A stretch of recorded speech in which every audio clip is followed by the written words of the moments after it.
Lors de la huitième étape, il s'agit pour vous de créer les comptes appropriés. Bon, on l'a mis en huitième étape, mais ça peut très bien apparaître un peu plus tôt dans le processus. Ok.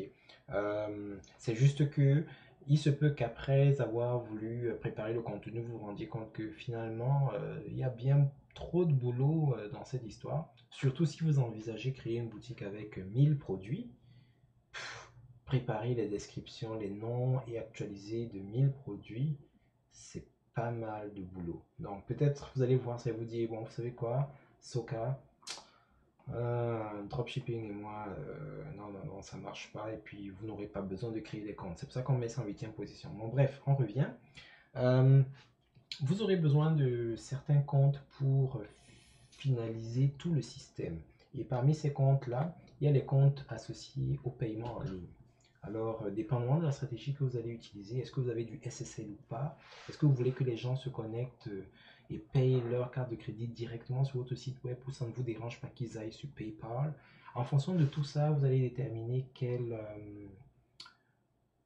portail de paiement vous allez utiliser. Est-ce que ce sera du PayPal? Est-ce que ce sera du Stripe? Bon, si vous êtes sur Shopify, vous n'avez même presque rien à faire parce que c'est intégré dans la plateforme. Donc, il faudra créer un compte là.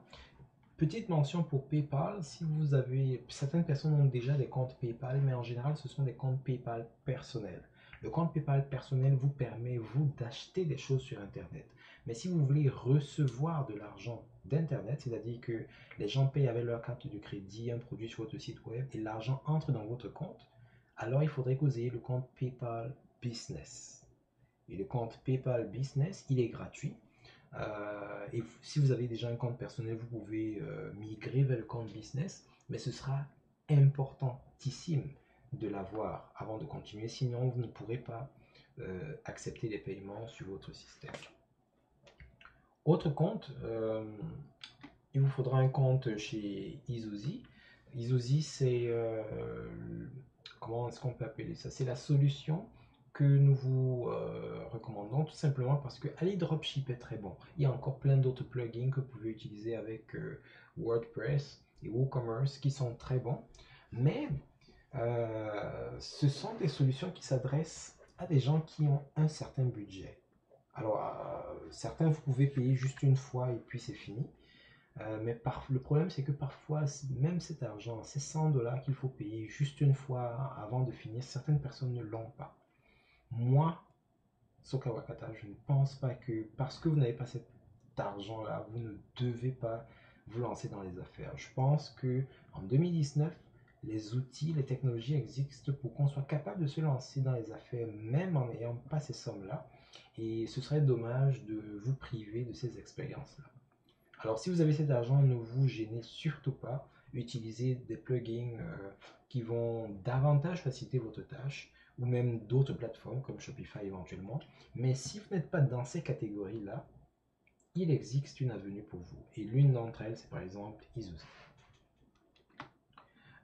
Si vous voulez avoir, comment est-ce qu'on appelle ça, une lettre de diffusion, il faudra peut-être créer un compte chez MailChimp ou alors ce genre de fournisseur-là. Il faudra également éventuellement créer un compte Gravatar ou Jetpack ou WordPress.com, tout simplement parce que euh,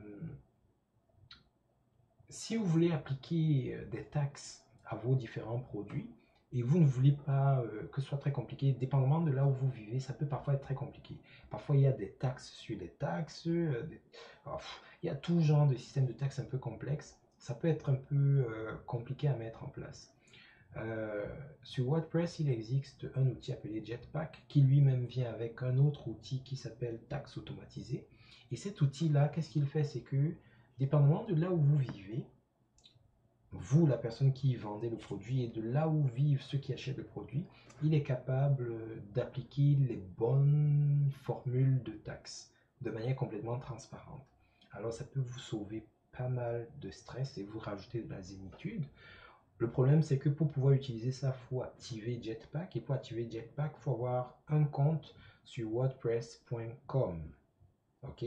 Donc, c'est pour la raison pour laquelle on dit que vous pourriez avoir besoin de ça. Alors, si vous ne prélevez pas de taxes du tout, bon, bah, cette étape, elle n'est pas nécessaire. Bien entendu, dépendamment de votre projet, dépendamment de ce que vous faites, il y a d'autres comptes que vous pourriez avoir à créer.